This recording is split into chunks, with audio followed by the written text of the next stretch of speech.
Yo, it's Jackal, baby. What we talking about?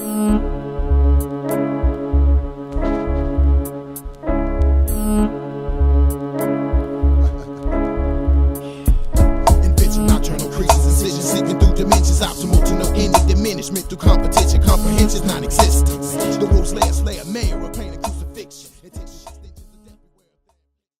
Eli TV.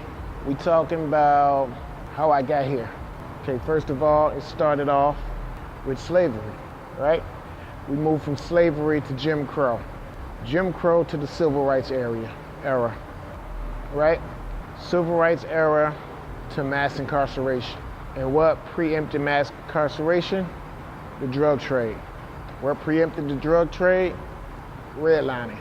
Okay, so redlining was when they brought together, when the 1934 Housing Act with FDR, they decided to give home loans to white America. If you were black, you were not eligible for these home loans. And if you lived next to a certain community where black people resided, you would not qualify for these loans. So, for instance, there was a place called Levittown. It was a construction company. They would not let you get these loans if you were African American. And if you wanted to sell your house, once you purchased a house, you could not sell it to a black person.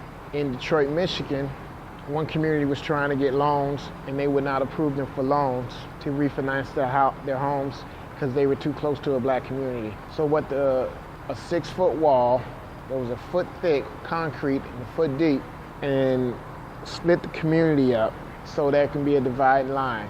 And then they were approved for those loans. That wall is still in Detroit right now. Only difference is there are black people on both sides of the wall. The white people have moved away. So this is how they created ghettos.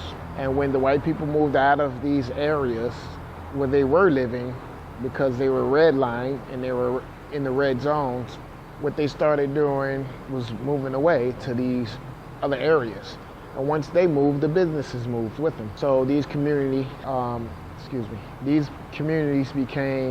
came on hardship. So the government bought houses, low-income housing, in these communities. And what they also did was displace the inhabitants of these communities, because in almost every ghetto around, they ran freeways right through the middle of the community. One great example is Selby. Ran the freeway right through that community. They run freeways through all these low-income communities and displaced the people there. So these communities that may have started to thrive were disrupted by freeways or by mobs of angry white men. Just like Black Wall Street. It was a community of black people where they were doctors, lawyers, nurses, businessmen. A lot of wealth. It was a black community, a lot of wealthy people. There were several communities like this. A white woman accused a black man of looking at her in the elevator, and a mob of white men came through and burned the whole community down. There was Rosewood. There were a lot of communities that were destroyed this way. From all that unrest, and then there were police dogs and there were fire hosers. And from all of this came the Black Panther Party for Self-Defense. The Crips, the Community Reorganization is what it stands for.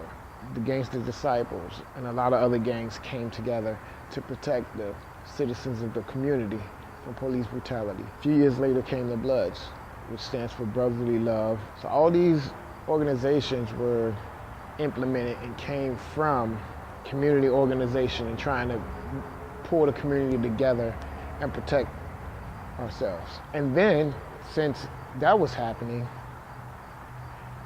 Martin Luther King was assassinated. Malcolm X was also assassinated. The Black Panther Party was infiltrated and torn apart from the inside by J. Edgar Hoover, head of the FBI, with a program called COINTELPRO. Now it's 1971. I'm born. And at the same time, what else was born was the war on drugs by President Nixon, okay? His former campaign manager, director, stated that since it was illegal to make black people, since you couldn't make being black illegal or a crime, they had to find other ways to do it. So that's when they flooded the community with drugs, mainly crack cocaine. They opened the door for the Contras because they were making the profits off of that were going to buy guns for the Contras so they can fund their private wars that they were having all over the world. And so they flooded the urban area with drugs. And then they made a war on drugs. And Ehrlichman made a statement saying that now they can vilify black people on the nightly news, night after night, assassinating their character, making them look like villains. And did they know that they were wrong? And did they know the drugs were not in the community? He said, of course we knew. So from him, who had to resign, as we all know, Gerald Ford, and then Carter, and the school system was not getting the funds they needed from the government like the suburban schools were getting. So all this happened, which is why I wound up living in the ghetto. It's the only place my grandparents could live. It's the only place my parents could live. So the school system's bad. I'm not learning as much as the people in the suburbs are learning because there's no funding in the inner city schools, okay? We're being displaced because there's freeways going smack dab through the neighborhood, okay? So the people, the friends that I once had are gone now. Now I'm living near my enemies a lot of times. Ronald Reagan becomes president. What does he do? Him and his wife? The Just Say No campaign. Just say no to the drugs that the government brought into the community, and the people in the community started selling more than they were using, and that was an issue. So now it's just say no. And then I joined the military. Bush comes president.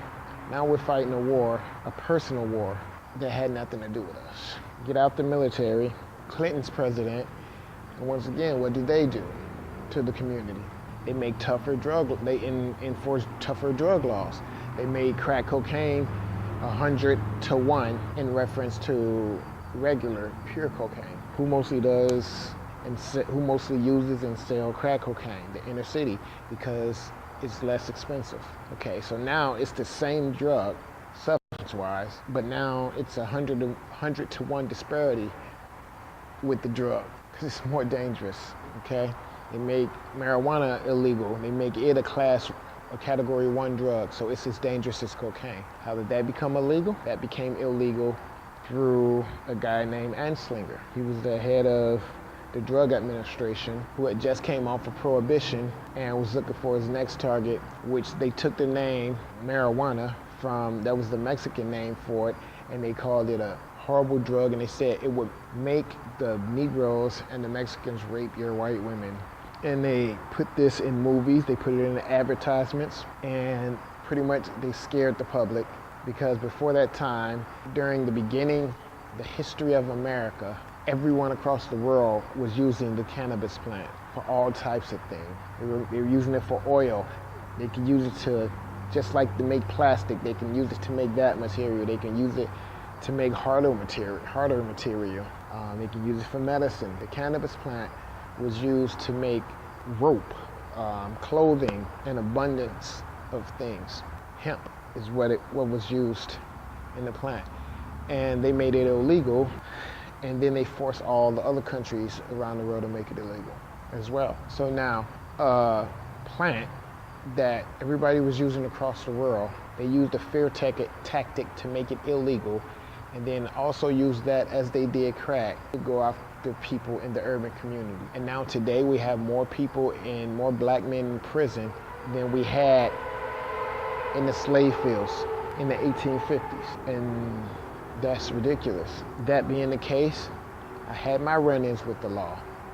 Police pulling me over, stopping me for what I think is no reason. Rims too wide, rims extend the wheel well, obstructed license plates, obstructed view, on the rearview mirror, tinted windows, suspended license revoked, driving after revocation, driving after suspension, whatever they can think of, pull me over. They pull me over. So now I'm paying child support. I'm losing my jobs because there's no bus routes in the urban community to go out of the city. So how am I supposed to maintain a job that's worth anything?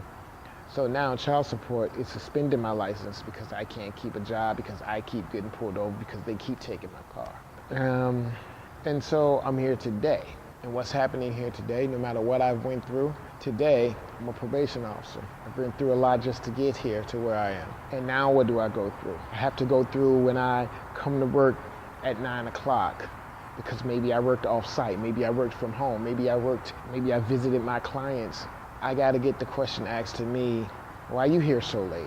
When I come in early in the morning, 6:30, 7 o'clock. Then I get the question asked to me, what are you doing here so early? Like I'm supposed to be accountable for my time to my coworkers. Like they need to know what I'm doing with my time. I never even think about asking them what they do with their time. But they feel the right, some of them, to ask me what I'm doing with my time. How come I'm here so early? How come I'm here so late? How come I don't see you with your clients? Okay, I mean, if any smart person can put two and two together and say, okay, he's here late or he's here early. I don't see him with many clients as I have visiting here. He must be visiting them outside of here. But just because other people are afraid to visit their clients outside the office, they assume that people who are not visiting their clients inside the office aren't visiting their clients. So it's just the things that I observe being black. And this is a part of me being who I am. And I gotta put up with this every day. Just want y'all to know. That's how it feels to walk in my shoes. Jackal Baby for Eli TV. What we talking about? We just talked about it. With human bones and hair lay everywhere in despair, you sip and run in your lip. You strip your self-confidence through dominance. The goal is total control, wolf pack remains prominent. Beware the wolf's lair. With human bones and hair lay everywhere in despair, you sip and run in your lip. You strip your self-confidence through dominance. The goal is total control, wolf pack remains prominent.